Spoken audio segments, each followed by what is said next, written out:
Depuis quelque temps, à la télévision ou sur Internet, on nous montre des images où la nature semble reprendre ses droits dans nos villes. Mais les spécialistes l'expliquent tout simplement. Puisque l'activité humaine est ralentie, le chant des oiseaux n'est plus masqué par le bruit des voitures. Les bateaux à Venise ne font plus bouger la vase qui se dépose au fond de l'eau. C'est pourquoi on peut à nouveau voir les poissons. Si nous avons donc cette impression que la nature reprend ses droits, je crois que c'est parce que nous sommes plus attentifs au monde qui nous entoure. Loin de moi l'idée de dire que ce que nous vivons est une bonne chose. Je n'y crois pas. Par contre, en ouvrant nos yeux sur le monde qui nous entoure, il y a de quoi nous émerveiller. Depuis peu, les arbres bourgeonnent et reverdissent. Les fleurs s'ouvrent et les oiseaux s'activent pour finir leur nid. Cette beauté de la création m'interpelle et me questionne. Tout comme l'auteur des psaumes, il m'arrive de me demander « Qu'est-ce que l'humain pour que tu penses à lui ?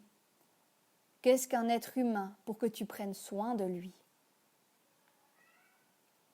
À cette question, les psaumes 19 et 65 sonnent comme une réponse rassurante. Chacun de ces psaumes, à leur manière, nous rappelle que chaque créature participe à la gloire de Dieu. Les cieux racontent la gloire de Dieu, et l'étendue manifeste l'œuvre de ses mains. Le jour en instruit un autre jour, la nuit en donne connaissance à une autre nuit. Ce n'est pas un langage, ce ne sont pas des paroles dont le son ne soit pas entendu. Leur retentissement parcourt toute la terre, leurs accents vont aux extrémités du monde, où il a dressé une tente pour le soleil. Nous dit le psaume 19. Mais qu'est-ce que la gloire de Dieu ? Sa gloire n'est pas dans le m'as-tu vu, ni les paillettes. La gloire de Dieu, c'est autre chose. Elle se trouve plutôt dans le m'as-tu regardé. En effet, le verbe voir est un acte passif, où l'on ne fait pas particulièrement attention à ce qui nous entoure. Ce tape à l'œil du m'as-tu vu n'est que dans le percevoir, dans le superficiel.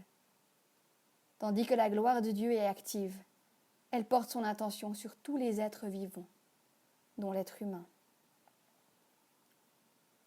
J'oserais donc dire que la gloire de Dieu est dans la beauté cachée des choses.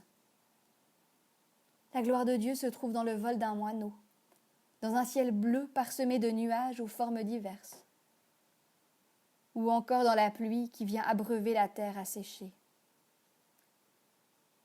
La gloire de Dieu nous entoure, elle nous porte, même si on ne s'en rend pas toujours compte.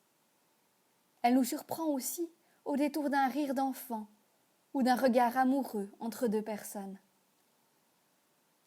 La gloire de Dieu n'est donc pas dans le côté statique des éléments, mais dans cette force agissante qui nous anime et nous rend vivants.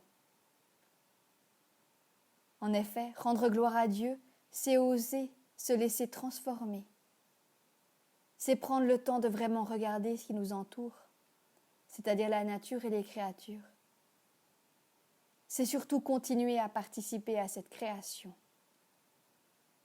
Dès lors, heureux sommes-nous d'en faire partie et d'apporter la pierre à cet édifice.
Je vous invite à prier.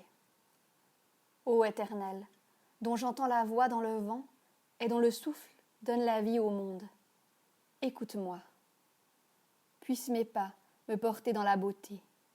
Puissent mes yeux toujours voir le coucher du soleil rouge et pourpre. Puissent mes mains respecter les choses que tu as créées et mes oreilles être attentives à ta voix. Que je puisse apprendre les leçons que tu as cachées dans chaque feuille et chaque pierre. Je cherche la force, non pas pour être plus grand que mon frère, mais pour combattre mon pire ennemi, moi-même. Pour que je puisse toujours aussi venir vers toi les mains propres et le regard franc. Pour qu'au crépuscule de la vie, comme le soleil qui se couche, je puisse venir vers toi sans honte. Amen. Et jusqu'à nous revoir, que Dieu vous accompagne et prenez soin de vous. Amen.